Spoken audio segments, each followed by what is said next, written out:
promoting dialogue.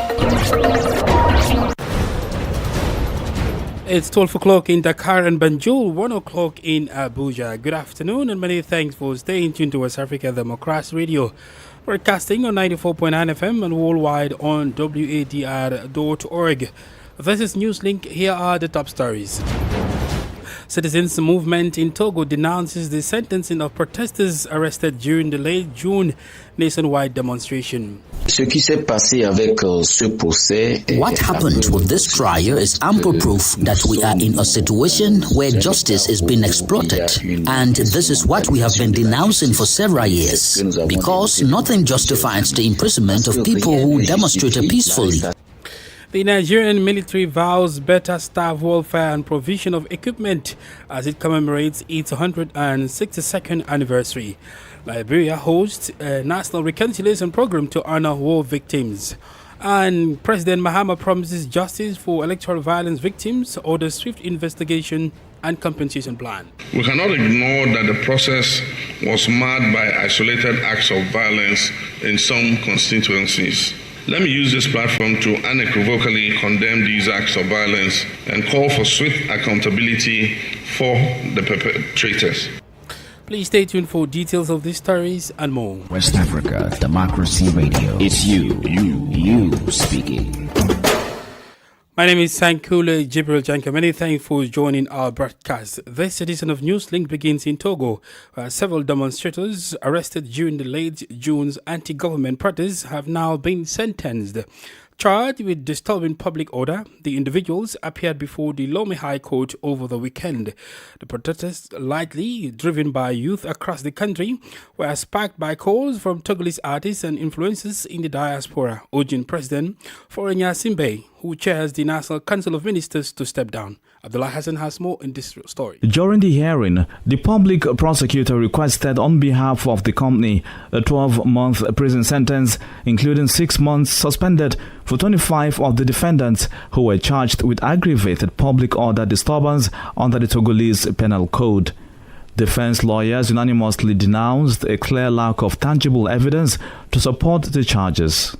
They criticized the prosecution's use of detention and its arguments going so far as to challenge the alleged mitigating circumstances. After several hours of deliberation, the verdict was as follows. The court declared itself incompetent to try the case of the juvenile defendant, who will therefore be transferred to a specialized court. 12 defendants were acquitted on the grounds of doubt. 18 individuals were sentenced to 12 months imprisonment, including 12 months suspended. For the Togolese Torture Victims Association, as veto, it is the law enforcement agencies that must answer to the courts. What happened with this trial is ample proof that we are in a situation where justice is being exploited. And this is what we have been denouncing for several years, because nothing justifies the imprisonment of people who demonstrated peacefully, who simply wanted to express themselves and challenge the authorities. Those who deserve to be judged today are the security forces, who must answer for their actions. Those who bloodily repressed the protesters must be identified and brought before the courts to answer for their actions. It should be noted that these calls for demonstrations were launched by young bloggers and social media activists to denounce Faure Simbe's government. Sylvie Wadrago's report presented by Abdullah Hassan. In Mali, the security threat has now shifted to the west of the country. Long spared from incursions by non-state armed groups, this border area with Mauritania and Senegal is increasingly experiencing a series of attacks. In July, several towns were targeted by simultaneous attacks by Jenim, the group supporting Islam and Muslims. The Al-Qaeda-affiliated movement also announced a blockade on these towns, accusing the population of collaborating with the army. Let's now join Augustine Coley for the reactions in this report. An uneasy calm reigns in the town of Nioro du Sahel following last week's terroristic attacks that targeted several locations across the country. Even though life has returned to normal, the threat of another attack remains constant. The Islam and Muslim support group JNIM, which claimed responsibility for the attacks, is threatening to blockade all roads leading to this region bordering Mauritania, a situation that worries this teacher from Nioro du Sahel. Nioro has been living in this situation for quite a while, and as you know, the caliphs of Nioro have been living in the pool since he was kidnapped.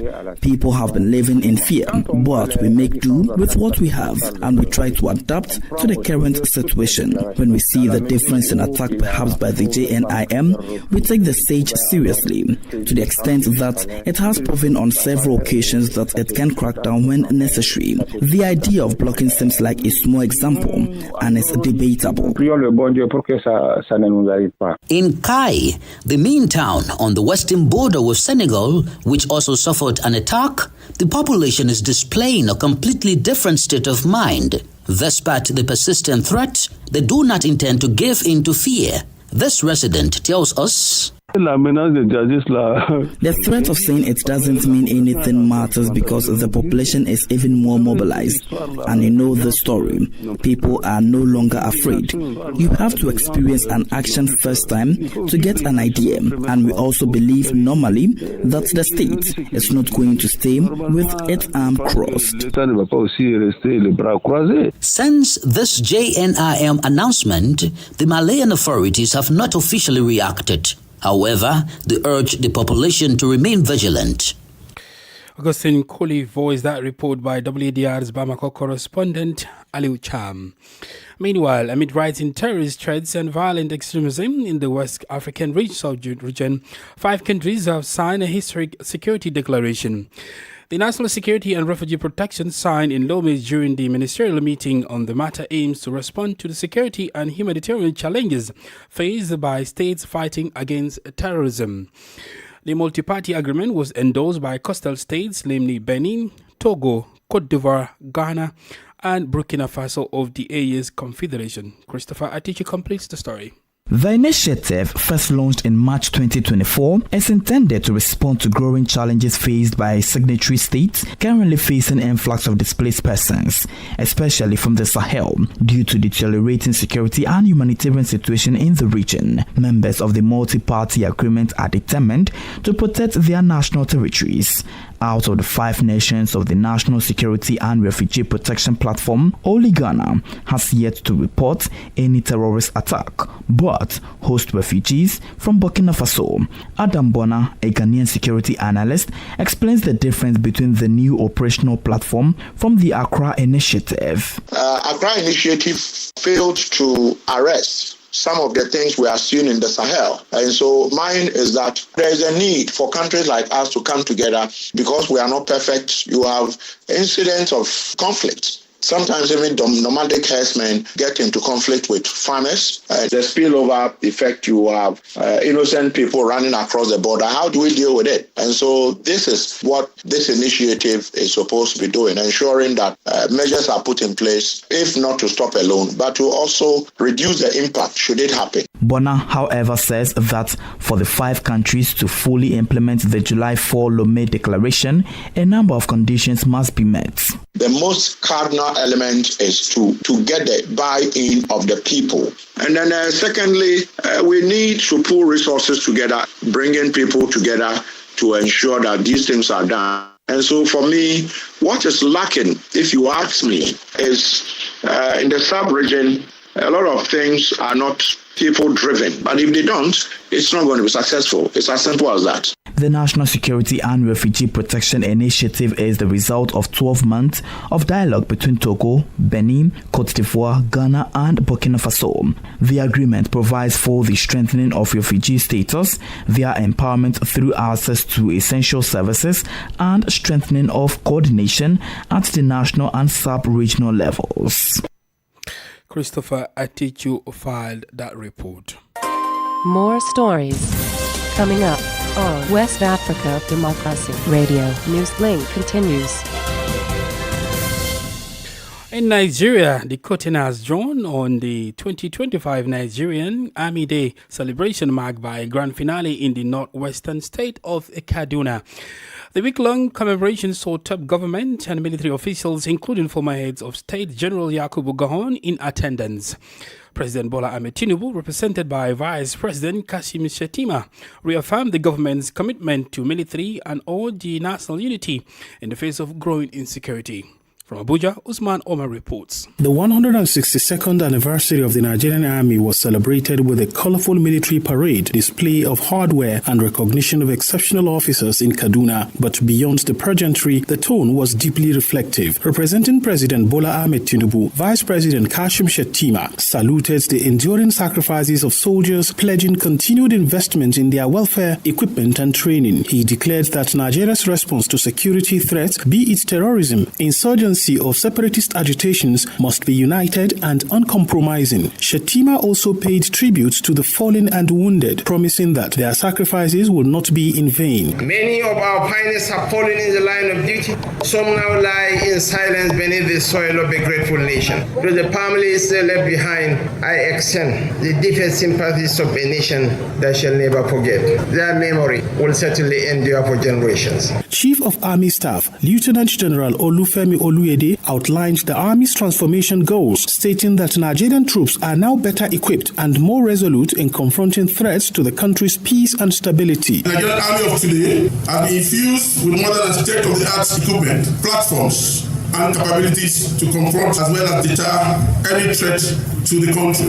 While we may be uncertain of what the future holds, we are certain of our capabilities in the present. Therefore, we shall use the latter as a strength to prepare for the uncertainties of tomorrow. The ceremony also witnessed a strong show of collaboration across military branches and stakeholders, underlining a whole-of-society approach to national security. As Nigeria grapples with internal and regional security challenges, the 2025 Nigerian Army Day celebration served both as a tribute to bravery and a call to collective responsibility. For Newslink on West Africa Democracy Radio, Usman Umar reporting from Abuja. In Cote d'Ivoire, the opposition continues to pressure the government to hold an inclusive presidential election after the departure of special envoys from the African Union and ECOWAS. 3 months before the election, the main leaders of the political opposition remain ineligible. New demonstrations took place over the weekend in Paris, France, and in Abidjan, Cote d'Ivoire, calling for a free, inclusive, and transparent election. Imo Edit reports. In the working class of Yopougon neighborhood of Abidjan, former First Lady Simone Yvette organized a rally on behalf of our Capable Generations movement. Several hundred activists gathered to support the opposition candidate in the October 2025 presidential election. Also serving as spokesperson for the CAP Cote d'Ivoire platform, which unites opposition parties, she reiterated her call for an inclusive election. 3 months before the presidential election, the main opposition leaders, former President Laurent Gbagbo, former ministers Tijan Cham and Charles Blair Goudé, and former Speaker of Parliament Guillaume Soro, are all ineligible by court order. Moreover, in Paris, France on Saturday, the youth wing of the PDCI, Cote d'Ivoire's main opposition party, demonstrated for a democratic and inclusive election. The protesters denounced the exclusion of their declared candidate, Tijan Cham, from the electoral list. They called on the international community, including the French government, to take a stand on the situation in Cote d'Ivoire to avoid a new post-election crisis. As the presidential election scheduled for October approaches, the political climate is increasingly tense. At the end of their good officers' mission in Abidjan, the African Union and ECOWAS pledged to support Cote d'Ivoire in ensuring a peaceful election. A report by WDR's Abidjan correspondent Marcel Ariston-Blay and voiced by Imo Edet. Elsewhere, President John Dramani Mahama has pledged justice for victims of electoral violence, revealing that Attorney General Dominic Ayeni is drafting a proposal to provide compensation to those affected. Speaking at the post-2024 elections evaluation dialogue held in Kafrodua, President Mahama stated that he has requested that the Inspector General of Police expedite investigations into these acts of electoral violence and bring perpetrators to justice. He also said the Attorney General is working on a report to be presented to Cabinet for adequate compensation to be paid to victims and relatives of those affected by the violence.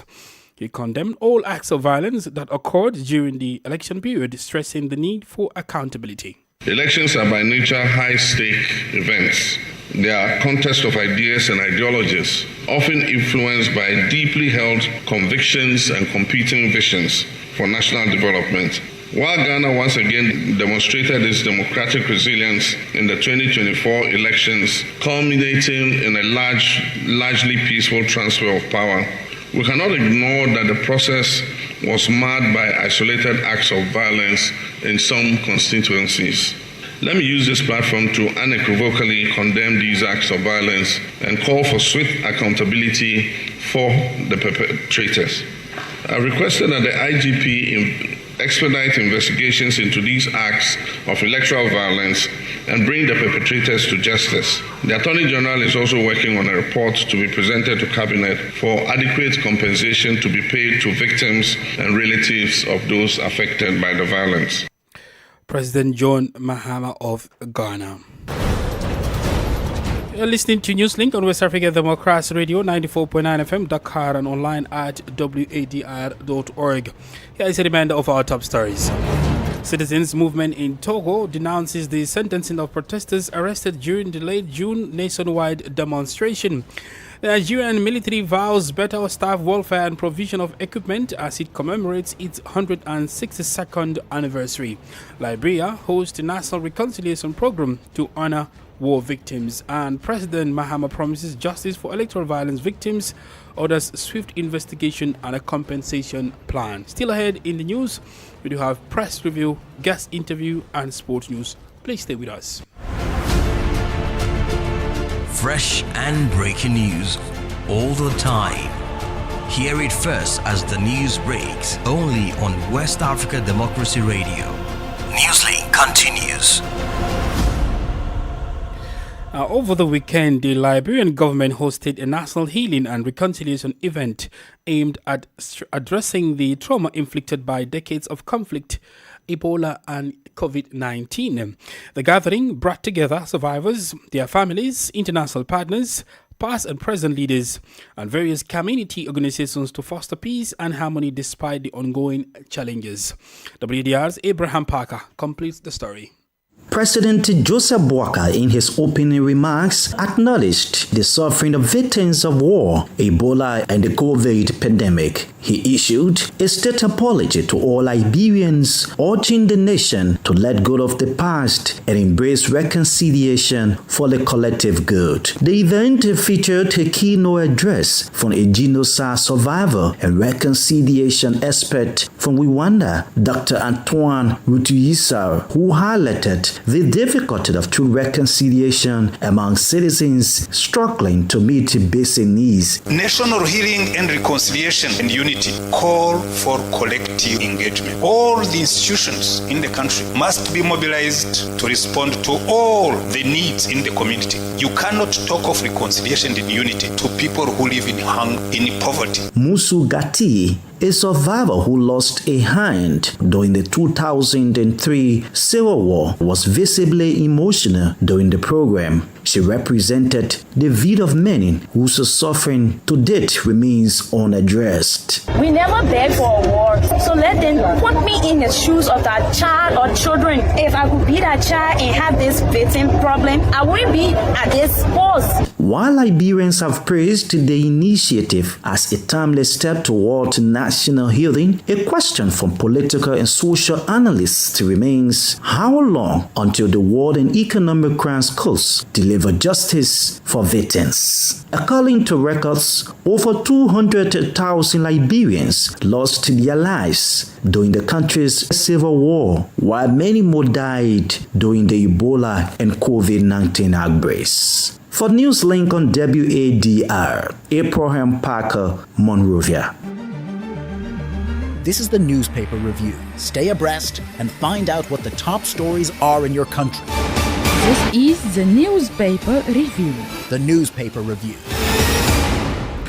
Well, let's join our Abuja correspondent Usman Omar for today's newspaper review from Nigeria. This is the press review segment coming to you from Nigeria's capital, Abuja. We begin with the Daily Times newspaper, and Daily Times is leading with this report that says 83% Nigerians have no trust in Tinubu's government. This is according to Africa Polling Institute, and the detail is on page 9. It says many Nigerians interviewed about their confidence level and trust in the present government of Bola Tinubu, which is, of course, under the All Progressives Congress. 83% of Nigerians, reveals that they either have no trust in the government or they have very, very little trust in the government. And of course, you have the picture of the vice president there on a parade vehicle, which happened yesterday in Kaduna during the Nigerian Army Day celebration closing ceremony, where he actually, inspected the parade of guard and took part in a number of other activities that happened in Kaduna to mark the 2025 Nigerian Army Day celebrations. And of course, you have a raft of other stories on the front page of the Daily Times. Let's run through them quickly. Recover local government. Our guest this afternoon is Liberian political analyst Adama Dempster, who says an initiative of such is long overdue. The process of the national reconciliation and healing process that have started, I would say, is long overdue. That's one aspect, because the Civil War ended since 2003, and the Truth and Reconciliation Commission report and the work ended in 2009, and the recommendations of the Truth and Reconciliation Commission report had never been fully implemented in the context at which it is happening right now. So I would obviously say it has been overdue. How might this event impact public trust in government institutions, especially given Liberia's history of conflict and crisis? I mean, it's a difficult one, but what is obvious is that there has to be political will. And this political will, obviously coming from the president and this government, automatically will compel institutions that are responsible to implement aspects of the Truth and Reconciliation Commission report. What role do you see past and present political leaders playing in the success of long-term reconciliation efforts in Liberia? According to the information, the government extended invitation to opposition leaders, politicians, including former presidents. But unfortunately, most of the key opposition leaders never attended, except that former President Ellen Johnson Sirleaf also attended. But former President Josh Manuel, I learned that he's out of the country, so he never attended. And then including key top opposition leaders. So in the context of national unity, these are events that we thought that opposition and politicians will come to work with the government to ensure that it is done in the interest of the country. So it is being done, it's being done holistically with inclusiveness of all other persons within the country. But unfortunately, this is not the picture we see in the process that's going on right now. To what extent can such events translate into concrete policy reforms or perhaps institutional changes needed for sustained national healing? So I would say in context, the rewriting of the Liberian Constitution is one policy aspect. And the issue of reparation for victims and survivors of the conflict is another policy aspect of it. And of course, overall, a truth-telling process that would guarantee genuine healing is what will cement the entire process of bringing close what happened to Liberia since the Civil War. Adam Dempster is a Liberian political analyst.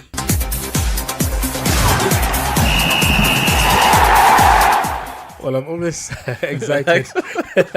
I know, when right? I'm always excited, and for the fact that I have you in the studio, I am even extra excited. Well, and with me is Abdullah Hassan to tell us the latest happening in the world of sport, particularly the CAF Women Africa Cup of Nations, which began this Saturday in Morocco. And we've seen some amazing games, including the hosts. Morocco are taking on, Zambia. We have Nigeria played. Senegal did extremely well as well. But let me allow you to take us through, first of all. Many thanks, Uncle, for having me. And once again, I feel really delighted to take your position today. So let me do well to sport news. So welcome, and the 2025 CAF Women's Africa Cup of Nations kicked off with an exciting 2-2 draw between hosts Morocco and Zambia at the Rabat Olympic Stadium.